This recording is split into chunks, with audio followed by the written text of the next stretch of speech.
Hi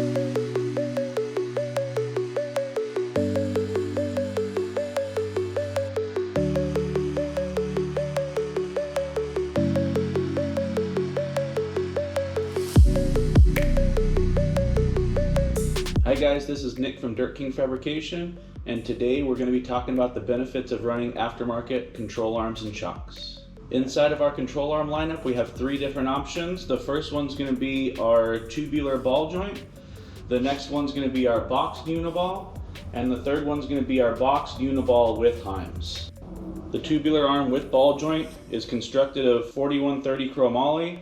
It uses a Moog heavy duty ball joint and polyurethane inner pivot bushings. The next option is going to be a box design. This one's going to use an FK 1-inch uniball and the same polyurethane inner pivot bushings as the tubular design. The third arm is going to be similar in the box design and FK 1-inch uniball.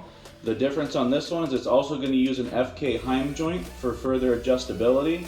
The advantage to running this Heim joint is that on the Toyota and vehicles that align off the lower control arm, you can put the maximum amount of caster through the lower arm, and then you can further adjust it with the upper arm, adjusting the camber and the caster back into the factory spec and pushing the wheel forward in the wheel well for additional tire clearances. An option on our ball joint arms, we make these billet ball joint caps, anodized both red and black, and they go on top of the ball joint.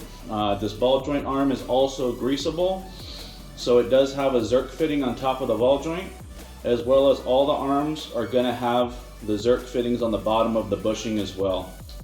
The uniball hind arm is not going to have the same Zerk fittings, so we recommend using Tri-Flow dry lubricant on both the uniball and the hind joints.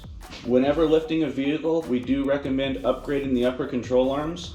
What this is going to do is put the geometry back into factory spec and give you the caster that you lose when you lift it.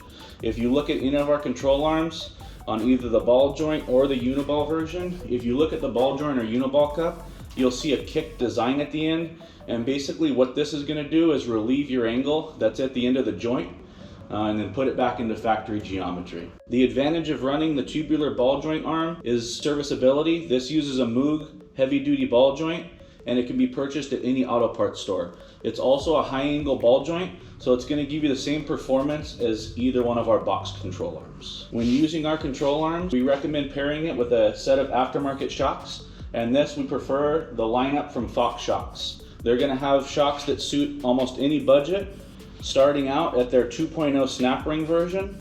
This is going to be a adjustable strut, so it's going to have a stock height, a 1-inch, and in most applications a 2-inch setting.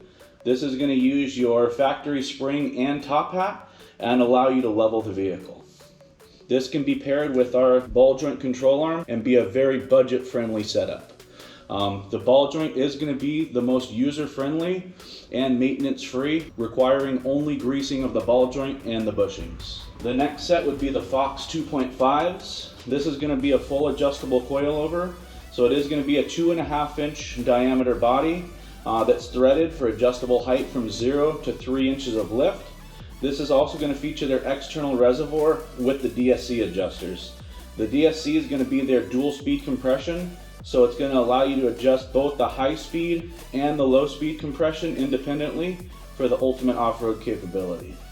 As with all of our products, all three of these are proudly manufactured in the USA. If you guys need any more information, you can go to our website at dirtkingfabrication.com or our Instagram at dirtkingfabrication. Thank you guys for watching. Make sure you like, comment, and subscribe for more videos.